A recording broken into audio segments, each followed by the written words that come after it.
আমাদের দলের একজন কর্মী যার স্ত্রী আমাদের কাউন্সিলর, তাকে পুলিশ হেফাজতে কাল মেরে ফেলা হয়েছে।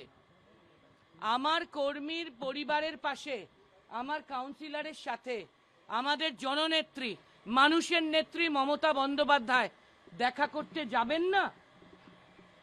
এই ললেসনেস পশ্চিমবঙ্গে আছে এখন, যে এই দেখা করাটাকে আটকাবার জন্য ওখানে পুলিশ দাঁড়িয়ে, বিজেপি দাঁড়িয়ে এইভাবে হেকেল করবে, এইভাবে আদলা ইট আর পাথর ছুড়বে মমতা ব্যানার্জিকে।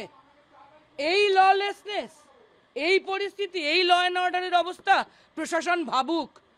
ওরা কিন্তু, প্রশাসন কিন্তু নিজের হাতের বাইরে ল অ্যান্ড অর্ডারকে পাঠিয়ে দিচ্ছে, ওদেরই তার ফল ভুগতে হবে। প্রশাসন এটা বুঝতে পারছে না। একটা সিম্পল, উনি কোনো রাজনৈতিক কর্মসূচিতে যাননি, উনি কোথাও ভাষণ দিতে যাননি। আমাদের কর্মী মারা গেছেন পুলিশ হেফাজতে, লক আপ ডেথের মতন ঘটনা। তার স্ত্রী কাউন্সিলর, আপনারা বলুন, সাধারণ একটা ন্যাচারাল জাস্টিসের কথা। সেই পরিবারের সঙ্গে দেখা করতে আমাদের মানুষের নেত্রী, জননেত্রী মমতা ব্যানার্জি যাবেন না? তাতে এইরকম ল অ্যান্ড অর্ডারের সিচুয়েশন হবে যে সাধারণ যারা মানুষ ওখানে, তারা দূরে দাঁড়িয়ে আছে, তাদের ওপর মারপিট হচ্ছে, ভাঙচুর হচ্ছে, তাদের হসপিটাল যেতে হচ্ছে, তাও তারা দূর থেকে নমস্কার করছে দিদিকে। আর সামনেটা বিজেপির গুন্স এবং পুলিশ দাঁড়িয়ে এইভাবে আদলা ইট আর ছুঁড়ে, পাথর ছুঁড়ে দিদির গাড়ির কাঁচে কতগুলো ফাটল, একটু ছবি তুলে দেখে নেবেন কিভাবে মেরেছে টার্গেট করে। উনি গেছেন, দেখুন, আমরা যদি বলেন 163 নাকি নতুন ন্যায় সংহিতার, আমরা তো ভাঙিনি। দিদি, কল্যাণদা, আমি আর বোধহয় একটি কোনো মেয়ে ছিল। গাড়ির ড্রাইভারকে নিশ্চয়ই ধরবেন না? 4 জন তো ন্যায় সংহিতার 163ও ভাঙা নয়। তাহলেও এই অবস্থা। আমরা শুধু পরিবারে, দিদি বলে তাই ওই অবধি গেছেন, পরিবারের সঙ্গে কথা বলেছেন, সেখানেও ভয় দেখাচ্ছে।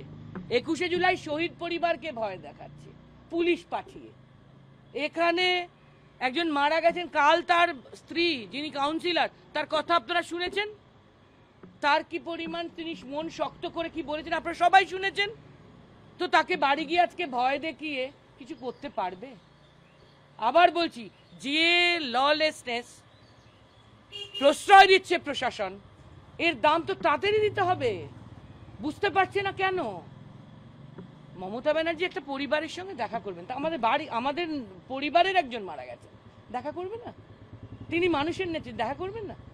এই অ্যাটাক হবে, এইভাবে রেস্ট্রিক্ট করার চেষ্টা হবে। আবার বলছি, মমতা ব্যানার্জি তাই উনি দেখা অবধি করেছেন, বাড়ি অবধি গেছেন, গাড়ির কাঁচ খুলে উনি ফিরলেন, যাওয়ার সময় তাই বলছেন না কাঁচ তুলবো না। মাথার মধ্যে লাগলে কি হতো? ওই রকম পাথর আর আদলা ইট।